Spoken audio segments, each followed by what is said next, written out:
Hi, this is Surfer of Life and I'm your host Tomi. Today I'm privileged to share a conversation with the true legend of BMX Flatland. His talent and persistent training made Flatland pretty much what it is today. A lot of tricks to this sport was invented by him when he dedicated his soul and heart to the sport. He has won the X Games 3 times, he's been in the Guinness World Record Book, made numerous BMX films, and had his own BMX company. They call him the boss.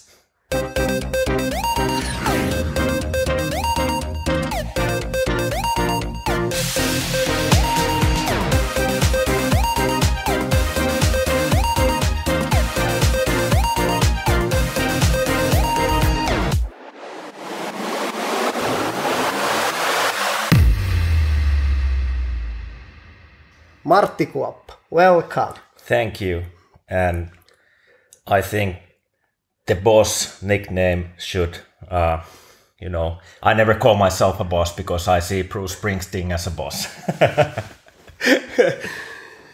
Hey, when was the last time you ate Chiquita banana? Actually, these days I'm eating bananas every day. I used to kind of got sick of bananas before, but these days I have one banana every morning. But going back to the Chiquita bananas, it was one of my first real sponsors, and because of them I was able to start my traveling, and then from there I became a full-time professional. So they helped me out for the first 2 years, I think, with the travel expenses to States.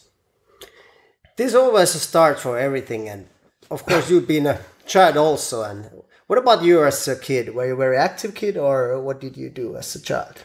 As a child, before BMX, I started riding BMX when I was 10 years old, so I would say that I was still a little child. And before that, I was into judo, and I earned, I think, orange belt in judo, and then I discovered BMX and decided that that's what I want to do, and dedicated my childhood for BMX. And before judo, I was into soccer and playing flamenco with guitar. So I'm always been type of a person who's kind of active and wants to do something, and instead of doing nothing. How did you discover BMX? In the neighborhood where I lived back in the early 90s, or actually, early 90s. There was a skate park with a lot of BMX riders back then, and I used to go to that skate park quite often just to hang out. And then I saw BMX for the first time, and it was like a flashing hit me, and I fell in love with the BMX ever since. Did you see Flatland riding already back then, or was it just something that you figured out later? Actually, BMX was called BMX Freestyle back in the days, and everybody was doing kind of everything, It didn't matter. You would do some tricks on flat, and you would do some tricks on vert, and also park and dirt. So that's how I also got into it. I was riding everything until I got really hurt. I knocked my teeth in riding ramps, and I was a bit scared to ride ramps, and I was going to quit BMX because I got really shocked that I lost a couple of teeth and so on. So after recovering for about 1 winter and the springtime, I got back into the BMX with the full face helmet, and I'm glad I did. Was it difficult? Like you said, you got scared already after hitting your teeth, what made you go back to that sport? I don't know. There was something fascinating and something that kind of pulled me back, and yeah, I don't really know the real answer, but maybe it was my path. It's a long time ago. Can you still remember that situation when you went back and it was the first time you probably jumped in the ramp or something? Did it feel scary? I think I didn't go to the ramps anymore for a while, at least few years, and I started riding Flatland only. And I think at the end of the day, it was good that I crashed, because, that made me decide that I want to go deeper into just one specific discipline of BMX, which is Flatland. So yeah, everything happens for a reason. I believe that so. Flatland was then your thing. How did it become or start? Did you feel like this is going to be the big thing? I'm going to fully concentrate on this and I'm going to be a professional, or did it just develop while doing it? I remember when I was still a child, about I think 13 years old, and I was watching this video of American BMX riders with the VHS player, and I showed it to my mother, and I told her that I'm gonna be one of the guys in this kind of video one day. And of course my mother was kind of like, okay, yeah, but you know you know the reality what it is. So then I really had the strong feeling inside of me that I want to go for it and do what it takes to become one of the best in the world, and I started training that way. There was a big dream behind that. What you actually achieved later, we talk about that later. Yeah. What do you think, should adults support the kids when they have these big dreams, and as a kid and as an adult also? It's not late, like we are around 40s. Mm-hmm. You think that people should just go for the big goals they have in mind and just not be afraid and just go there?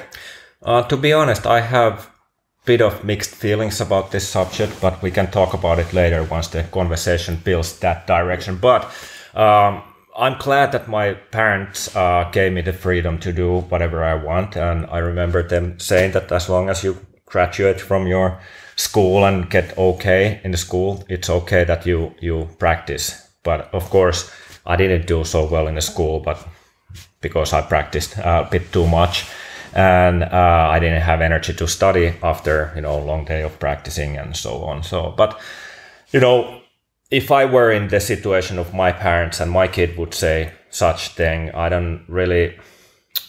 would say that you go for it, but also keep an eye on him in a way that, because it can kind of get out of the hand, so to speak. And I'm not sure if it's the healthiest thing to do for a kid to practice 6 to 8 hours every day. Let's talk about a little bit the sport. Maybe not all our listeners understand what's involved. It's a flatland riding and it demands a lot of concentration and skills. How many times have you hurt yourself? I've seen you in the skate park, like throwing the bike and bleeding shins and everything, and you have these pegs on the bike and etc. So you hurt yourself a lot. Well, in the beginning it really hurts when you crash or, you know, the bike hits your shins or so on.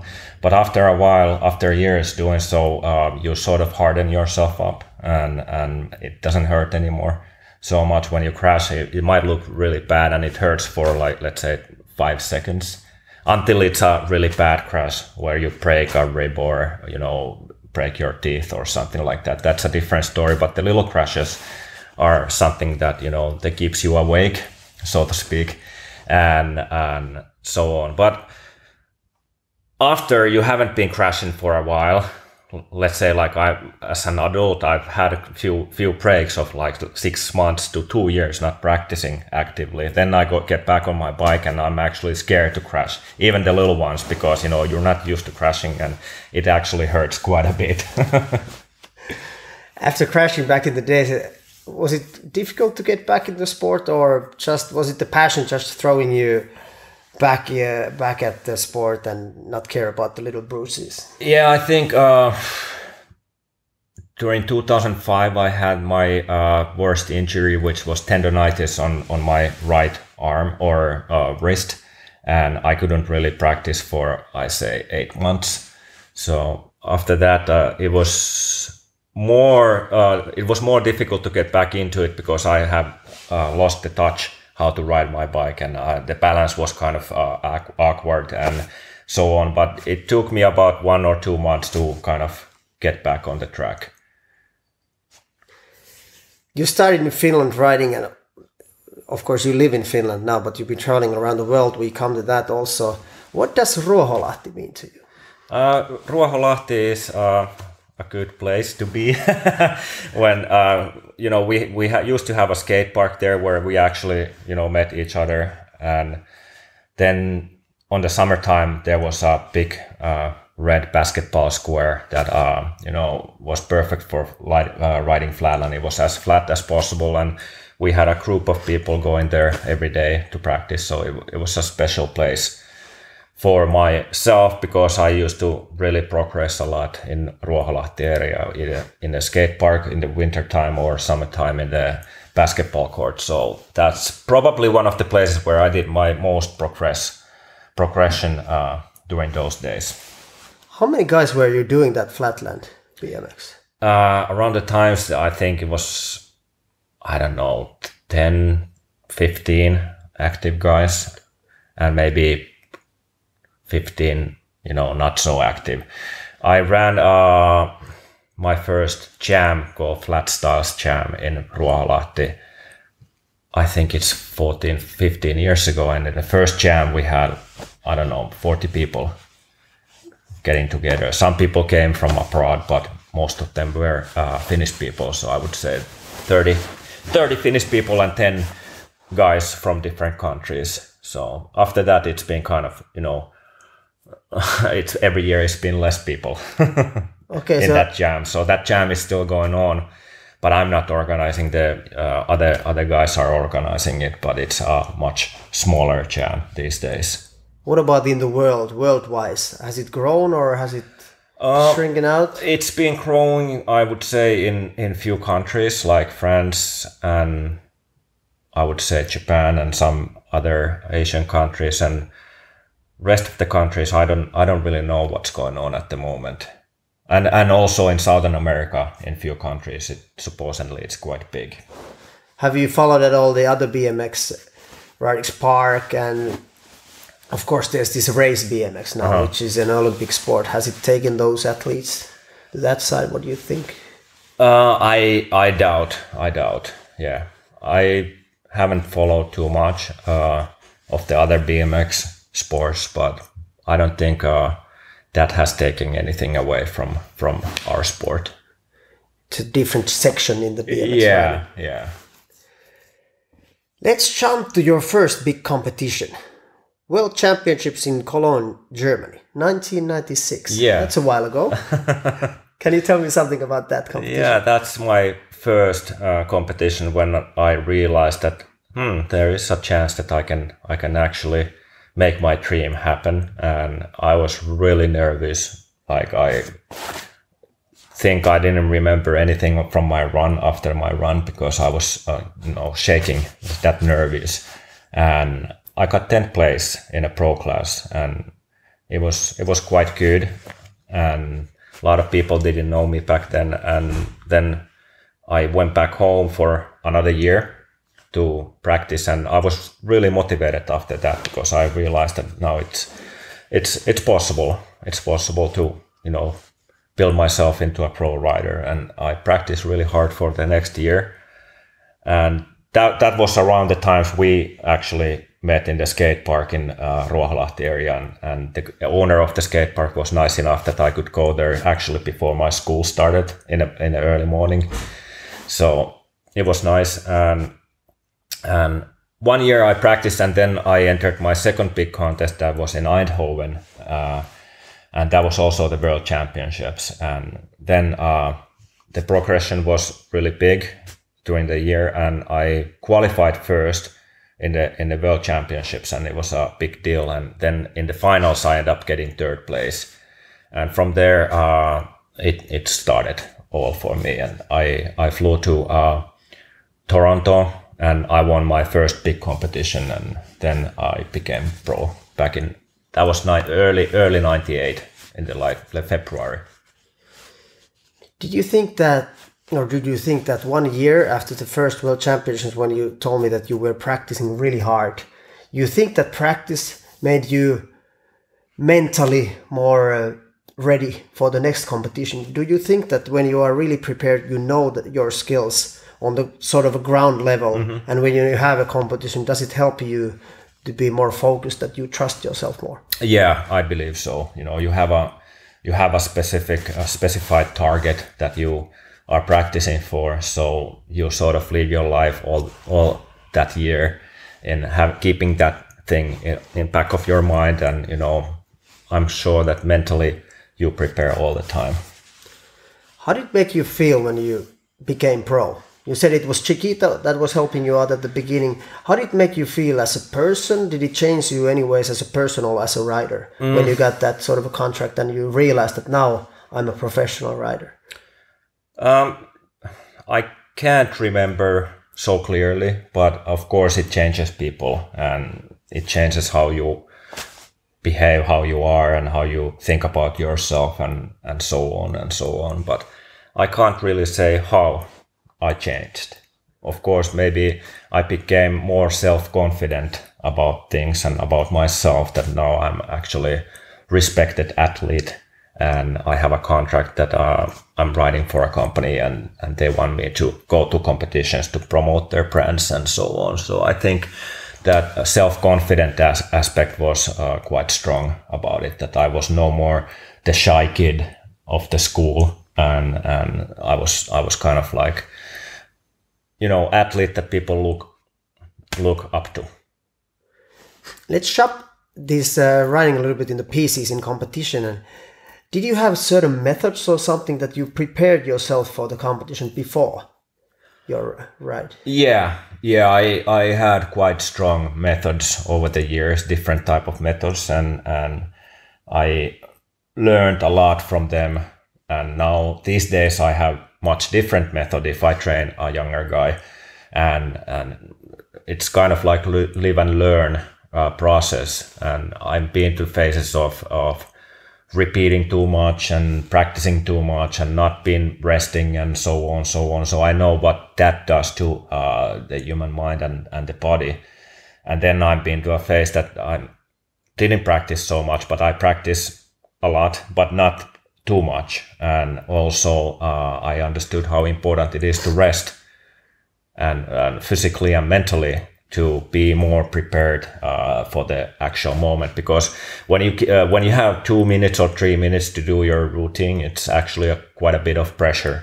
And more you practice, more you build yourself pressure and expectations, because you think that I'm ready, and then you forget to rest. I have one example. That's the last X Games I entered. I think it was 2003.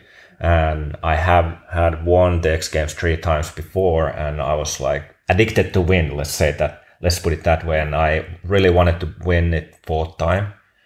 And then I had practiced a lot, more than ever, to win the X Games for the 4th time, and I ended up being last or second last, something like that, because I think I was in a shape that I was about to snap, like if you tie the the string of the guitar too tight, and then you tied it, and then it snaps. So I think that's what happened with me, and I couldn't keep it together. So it was a big lesson to learn and to teach to the younger guys who wants to make it, because sometimes practicing too much is not the key to do it. Now, this was great stuff to know. We get back to that after that, your 4th X Games. But what about, practicing was your thing. Did you have sort of a warm-up run then before the competition? So, because you mentioned here many times that practicing was your thing for the preparation. Yeah.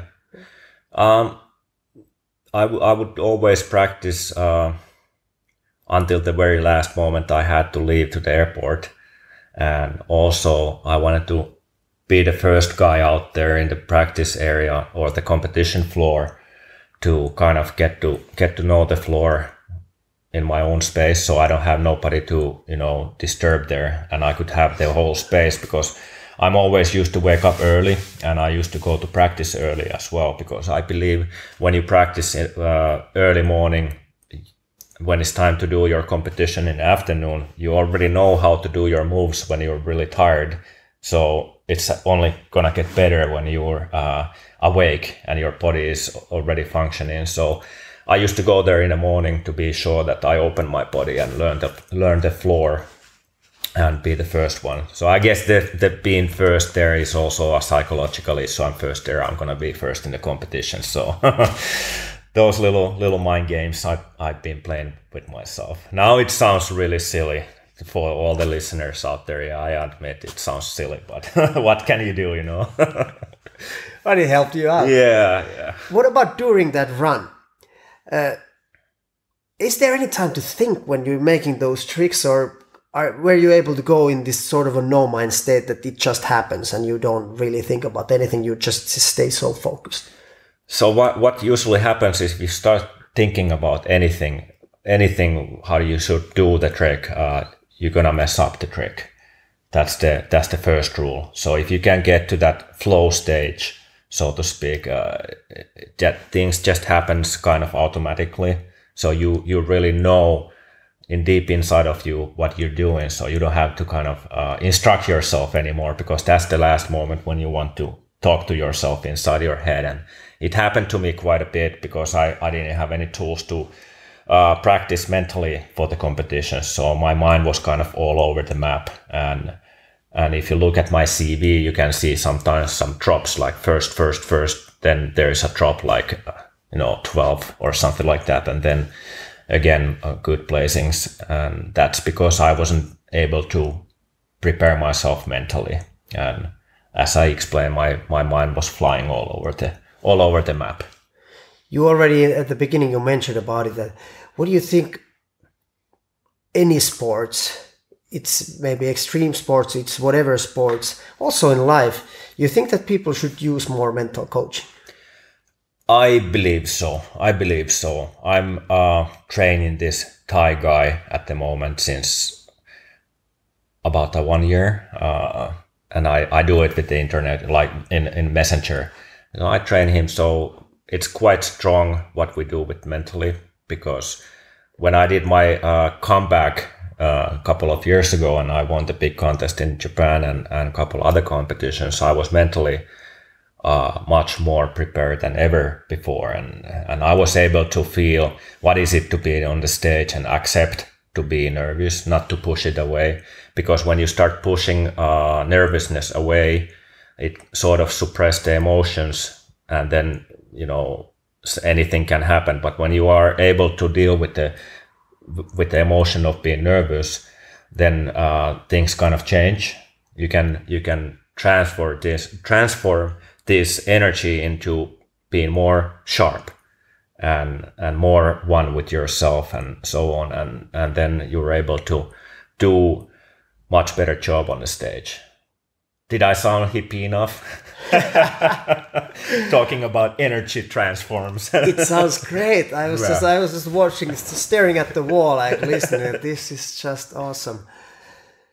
In competition, big competitions like X Games we spoke already, there's a lot of spectators also. Did it affect you when there were people watching? Of course it affects, but at the X Games, the audience is basically audience who don't understand anything about BMX. I mean, around those days, early 2000, when I was going to the X Games, then it was quite normal to have people in the audience the majority of the audience didn't really have any idea. As long as you do something flashy like spinning or whatever, they clap their hands. But of course there are the people from the scene in the audience as well. And of course you want to kind of show them as well what you can do and do the best out of it. And I've been to big competitions in Japan where all the people in the audience, like let's say 95% are really hardcore BMX riders. So I know that difference too, and that gives you different type of pressure. A lot of tricks has been made in the Flatland, and you are sort of one of the pioneers who were actually inventing those tricks. Mm-hmm. You have any ideas how many tricks you invented? I have no idea, but that's been always the driving force and why I've been always coming back to the BMX, because it's no secret that I had a couple of pretty bad burnouts with BMX, training too much and doing this for doing your passion for, a salary, so to speak, and you do something that you love, but you don't want to have any obligations. So I know what it is, and I know when you cross the line, it can give you a burnout, and then I quit. At one point I didn't even have a bike because I was so tired of it.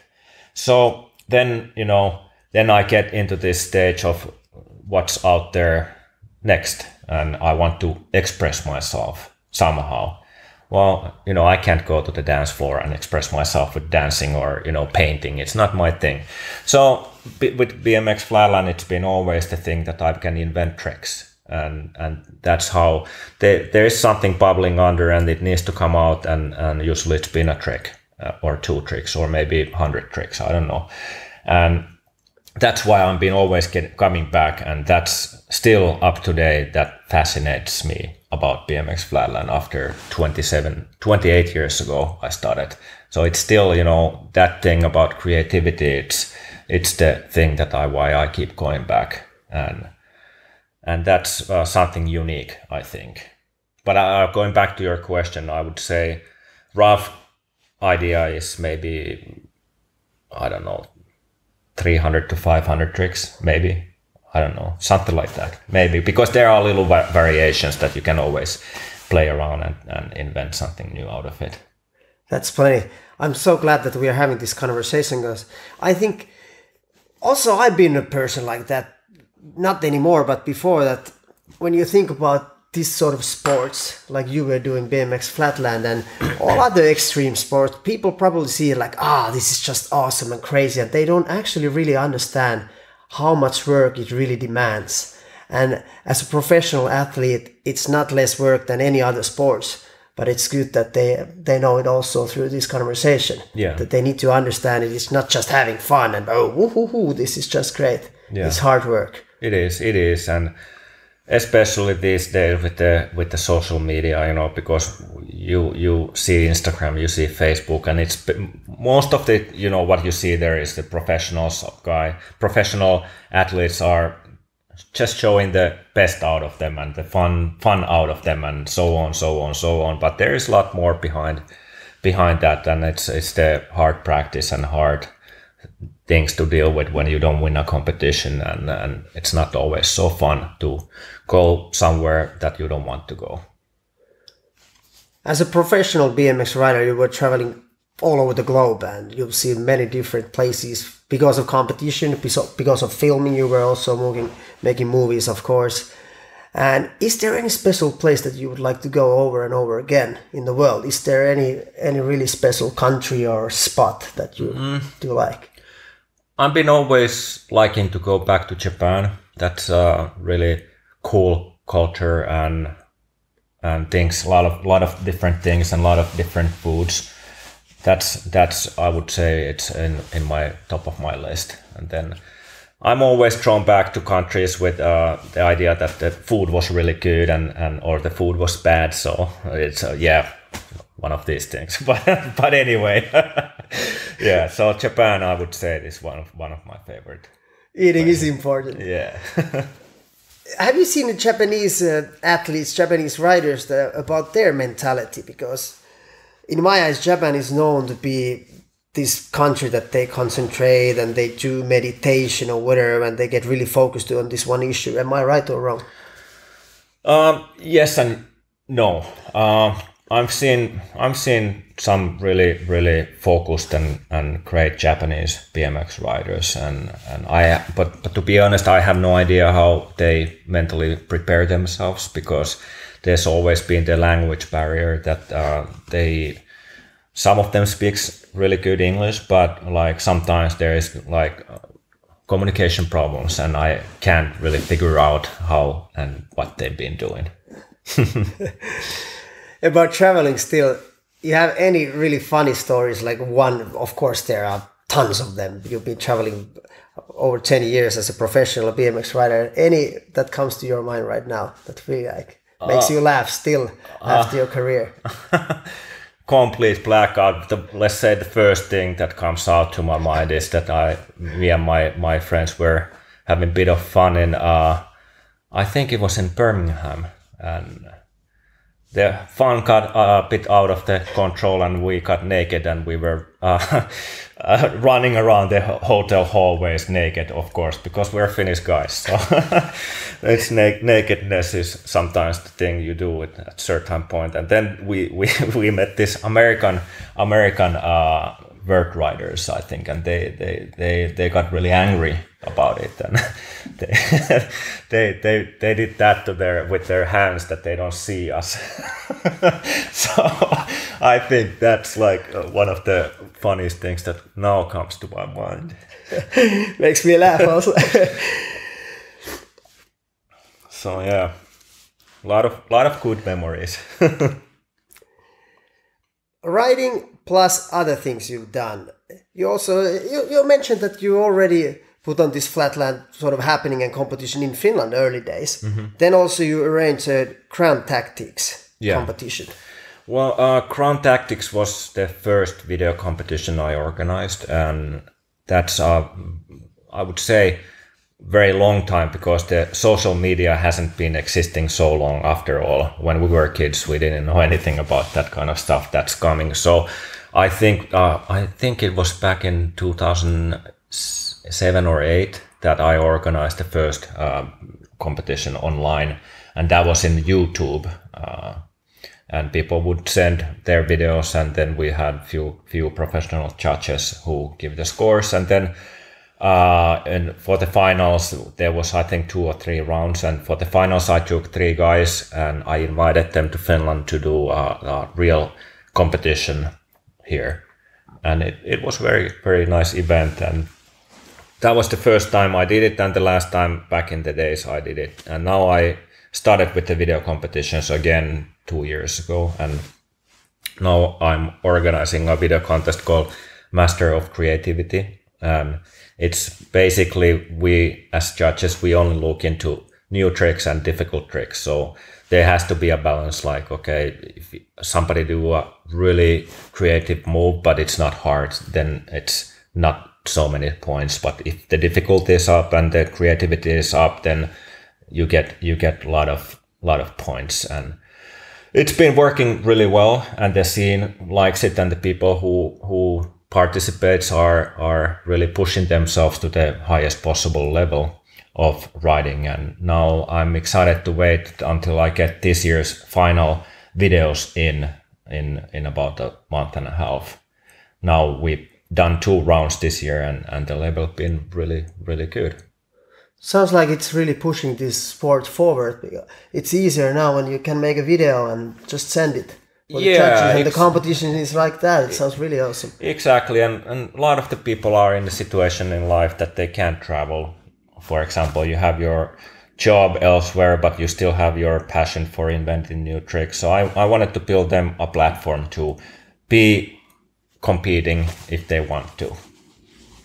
That sounds really great. Yeah, and there is no prizes to win, because I can't afford to give money prize, or I don't really have time to search for sponsors, or and it's quite tricky to get sponsored also with the video competition, because there are all these official things like the legal matters and environmental rights and so on. So I want to keep it fun now and do it without the sponsors. Maybe if somebody wants to sponsor it one year, they reach out, but I'm not actively doing anything about it.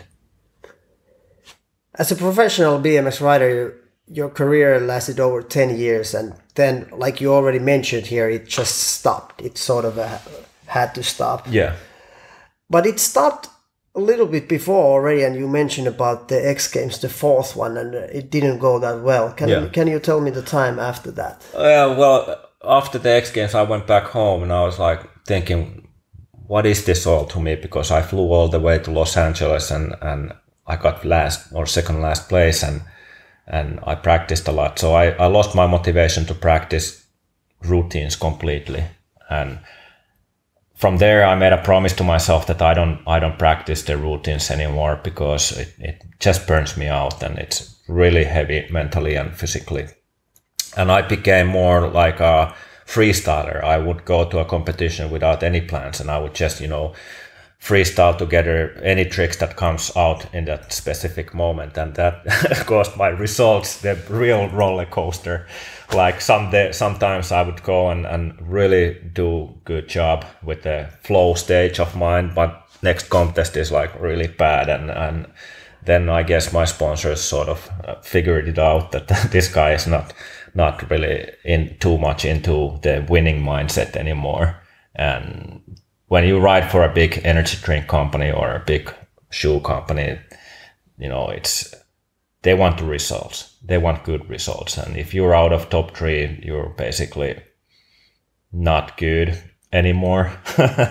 And that sort of started to fight inside of my mind, because I was still having this strong passion for video parts and coming up with new tricks. But you can't really make money out of that. And if you want to do good, you still need to eat and you still need to pay your bills. So I told my sponsors what's the reality, and I got kicked out.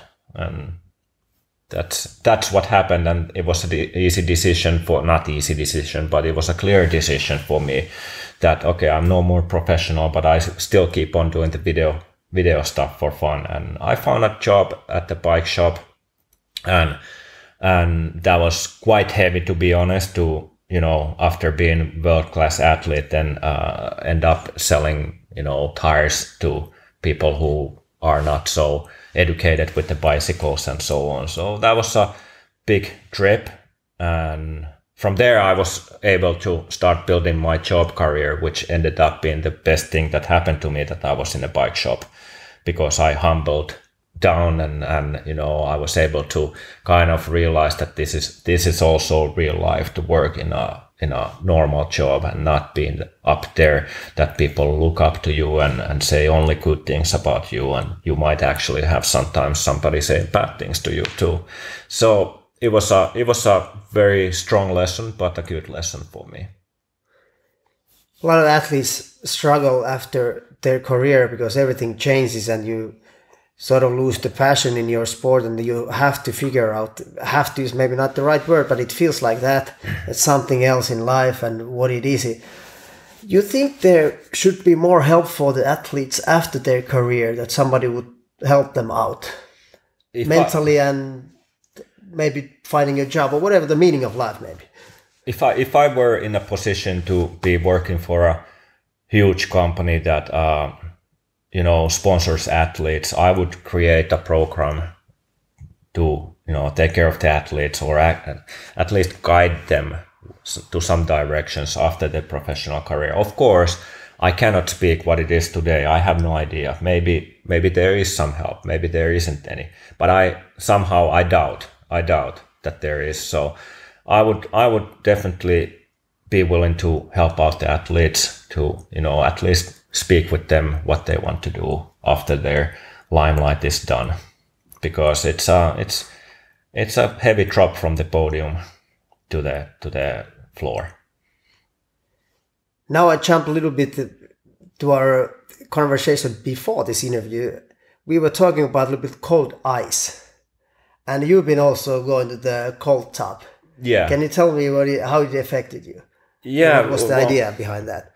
Yeah, it's interesting that you mentioned that you've been training in the cold pool as well, because now we were talking about 2004 X Games and 2003 X Games, what happened after and so on. I went back home and I lost my sleep because it was such a heavy storm for me, and I couldn't sleep for months, and I was sleeping, let's say, the very minimum that people can survive, and a couple of hours a night. And I was going crazy about it. So I ended up doing different things, and I didn't want to go to doctor to ask for any sleeping medicine. And I wanted to heal myself naturally. So I started going to the cold pool and sauna. And it's funny that the first time I went there, back and forth, cold pool and sauna, the next night I slept 15 hours straight. And that kind of broke the circle of not sleeping, and ever since I haven't had any sleeping problems. So it works. Wim Hof style. Thank you, Wim Hof. But you actually did it before I even knew about any cold tub things and Wim Hof. But it's good that it's the mental part. When you get it fixed, it helps you out a lot. Yeah. We spoke about that.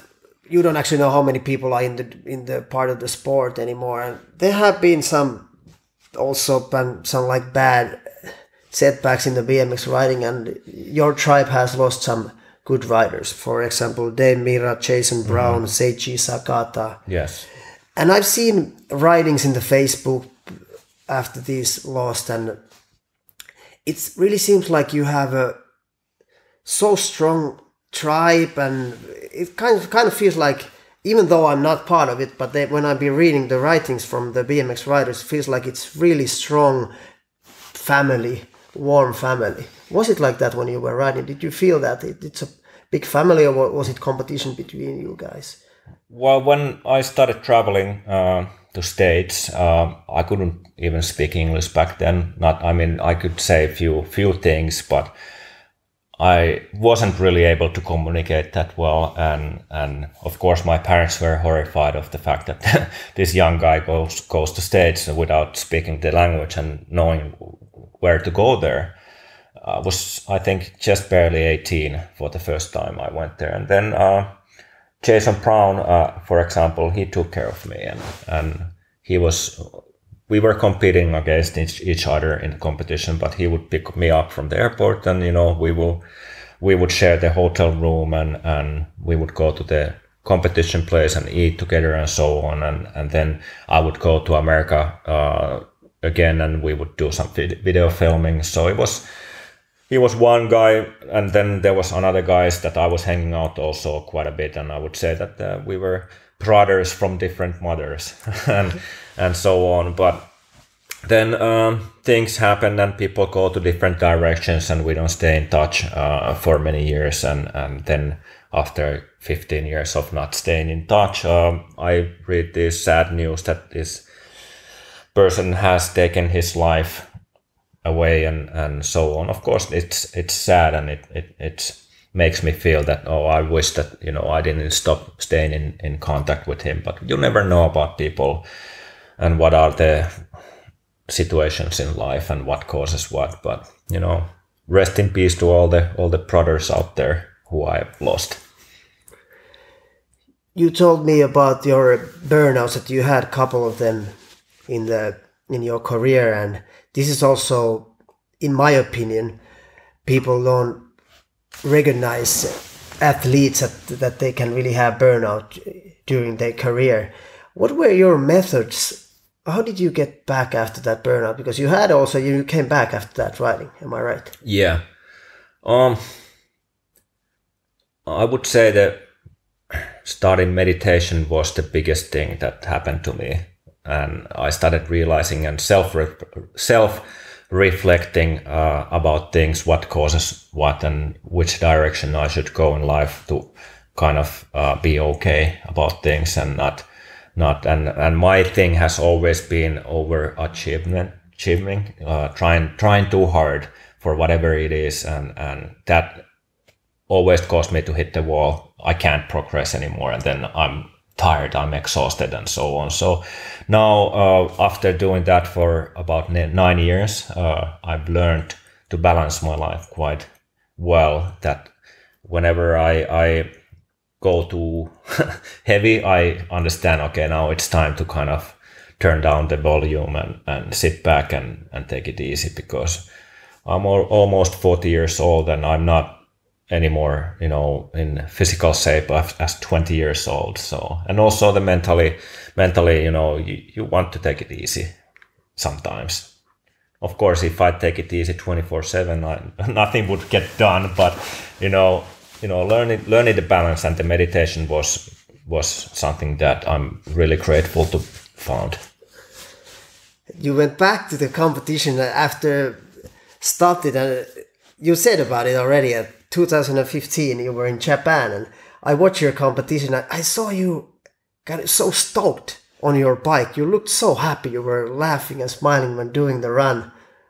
This must have felt great in front of the audience, and you look like you are really released from the bigger pressure. Was it like that? It was all fake, and I was doing that to scare my competitors. No, just kidding. It was the story behind the smiles was that I was able to feel really one with my bike for the first time on the stage, and I was able to feel that the spectators were actually really happy to see me back on the stage, and I was able to be happy for making other people happy to see me. And I sort of realized it, and it made me smile. And also I realized that it's actually a big thing, but at the end of the day, it's not a big thing. It's like, it is what it is, and what you can do is smile and be happy about it, what you have now. And it ended up being quite successful trip to Japan, and I'm still smiling about it. That's a good way to sort of stop after stopping a career, go back and enjoy it, and actually even be successful. And you know, it's funny that the very last competition I did before my encore was in Japan, in the same town, and I was not motivated at all to compete anymore, and then I was kind of, you know, having to do that competition, and I ended up in a very low position, and I went home and I decided, okay, this is it, I'm never gonna compete again. And it's nice that, you know, not so nice that my last competition was kind of like a story of the downfall of my career, that, you know, 17th place and not even trying so hard in a competition. So that kind of left me the feeling that, why did I have to do it that way? Why didn't, you know, why couldn't I kind of prepare myself for the last competition and so on? So I had another chance that, you know, kind of stopped the competitions, and I took the best out of it. And I were realistic about it too, that I still, you know, I'm not getting younger, and there is a point that you have to stop competing anyway, unless you want to go to the lower classes, like the amateur class and veteran class and so on. But I could not see myself doing that. So I wanted to put a nice stamp on my career and have a nice memory of it. So yeah, after Japan, I did a couple more competitions, one in America and I think one in London. And from there I stopped. But I stayed on my bike, but, you know, I didn't want to compete anymore, because it's only downhill from there. You think that's the end? Or is there still going to be Martti Kuoppa on the flatland scene? No, competing? I don't think there will be, because it was how I prepared to Japan. I was still, even I just explained that I found the balance, but I was on the edge of kind of going too hard and so on. But I managed to stay on the safe side of things. But there's always that thing that, you know, you sort of just build up yourself to practice too much, and then that takes away from life quite a bit, because you don't have energy to do anything after a long day of practicing. And plus, you know, I have a full-time job now that I'm very happy about, so there's no need to kind of, you know, take the risk that I get injured and not be able to go to work. That's another cold fact of this world. How you see yourself, let's say 10, 15 years from now? You go step by step, or do you see a bigger picture at the moment? I don't really have a bigger picture. Of course, there are things that I would like to do. I would be, you know, really glad to help out athletes who are in the same situation that I was, when battling with the stuff that, you know, I don't want to compete and I had to stop and I had to do something else and so on. So that's like a thing that my heart really wants to do, to give all the knowledge and all the guidance that I have to people to be okay about this kind of stuff. And now, as I explained, I'm training that Thai guy, and it's been an interesting journey for me that I actually get a lot out of it, that he goes out there and he wins the best trick contest in America, where there are the top BMX riders involved, and he goes out and he nails his trick, and it's because we train for about a year now, and so that's like I know what I'm doing when I'm training people, so that's something that I would like to, you know, keep as my hobby in future.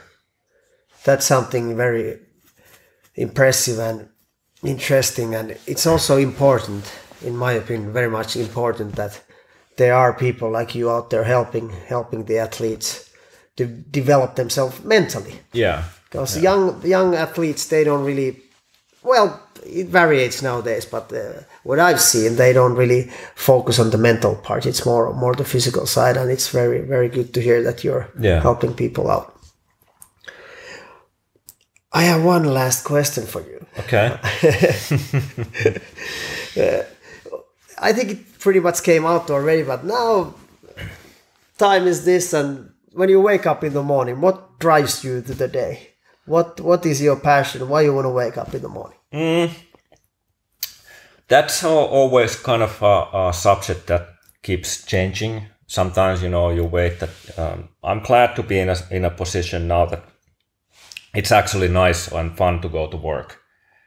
And I've been to situations that it's been horrible to go to work, and been kind of like on Saturday already thinking, oh shit, it's Sunday tomorrow, and Monday is already behind Sunday.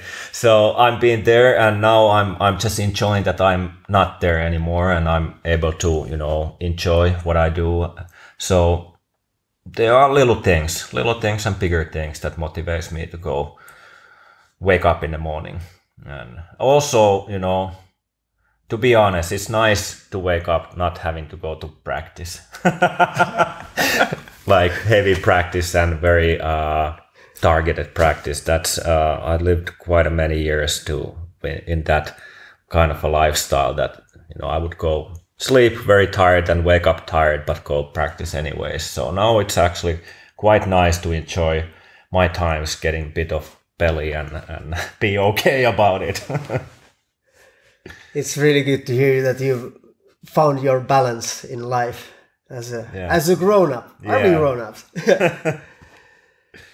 It's been very helpful for me, and for sure it's been very helpful and inspiring for the listeners also to hear your story. And this is the story, these kind of stories I want really to bring out there, and you have really opened the curtain behind the sports in the talented BMX Flatland world. So I humbly thank you for coming.